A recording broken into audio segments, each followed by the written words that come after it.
Okay, really quick, I just want to go over the landing gear. The landing gear is not, the new landing gear is not covered on the drawings. The only drawing gear that they show is the old traditional heli style gear. But the leg gear that comes with it, there's nothing that shows. Obviously, it's not really complicated. However, a couple of things for a young builder who might not be familiar with putting together a lot of model aircraft is that little screw you see on the end of that aluminum sticking out the side there. That needs to be removed. Okay, and then I'm going to try to set up the camera so I can kind of show you what's got to happen here. But anyhow, this is the orientation of the gear. You'll need to loosen two of the top deck screws just to create some space in there. And then we're going to flip this over so you can see it here. Then this gear essentially just slides right in here. Now, like I mentioned though, you have to remove this screw. Let me see if I can find it. There it is. The screw that little screw there has to pass through this smaller hole. See the two top screws there? That small hole there, the screw has to pass through, but it occurs on the upper deck. So basically with some needle nose pliers, you need to insert that screw, I'm sorry, to the lower deck, but from the top side down. There's a hole back there, and that screw will drop through that hole and then reattach to that bar. And you need to loosen those two end screws right there on either side of this gear strut, or this frame, strut frame, and then run that screw in from the top down. Cool thing is the plates are all double drilled, so any holes that are in the bottom plate are also in the top plate, and the correct size Allen wrench will fit through the top hole. So let me just show you here really quick. So I'm not using normal Allen wrench screws, I'm just using some ball link pliers. But anyhow, the screw is standing up down in there. You might be able to see it. And if I take a small Allen wrench, it'll go through the top hole and into the head of that screw, and then go ahead and push it through.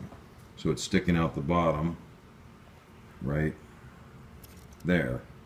Okay, and just hold the model like that.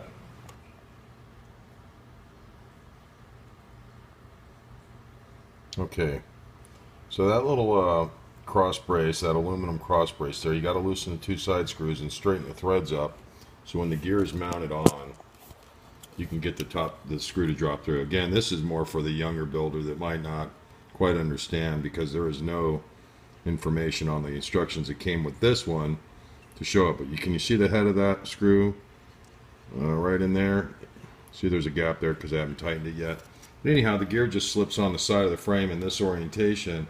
You can see that there's a gap there still. I'm going to tighten that up really quick, and then I'll install the top of this bulkhead brace right here. I'll insert that and then run that through those two holes on the top side. And then I'll show you there's a capturing nut. It's anodized orange. It'll slip into this slot right there. It's basically a bar with threads on either end. It says Tarot on it, and then that'll secure the long screws that are going to drop through from top deck through the two bulkheads through the bottom deck. Then you've got to insert these two very long screws. They're going to pass through both sections and through the bottom. Go ahead and run those down now. It takes a little bit of time. I'm not going to film that, but you got to run those through.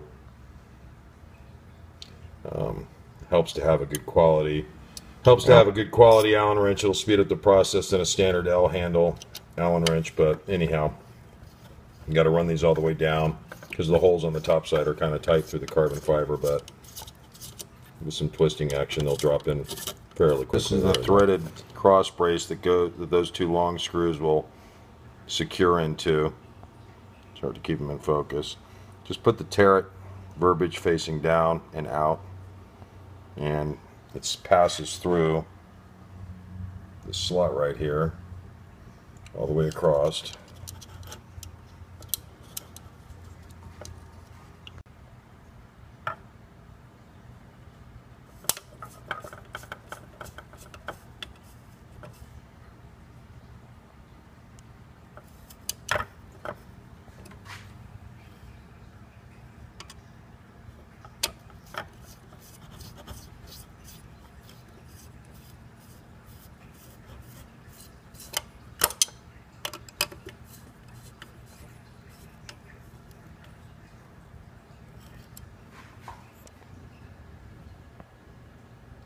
And that's that.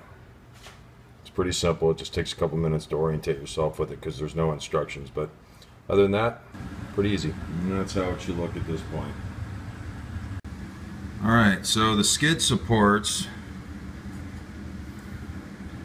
are basically this poly reinforced plastic. There's 3 grub screws that need to go in here. They're really tiny. Kind of similar to what's on a typical heli stand, although these are even smaller yet. Anyhow, 2 grub screws in the top on either side, then 1 on the back side. That's what's going to secure the skid. It's not the best means of securing it, but anyhow, kind of that's pretty much what that's going to do. Just run 2 of the grub screws in either side, get them started, and just slip the brace onto the strut and tighten it up. You can obviously adjust the toe on it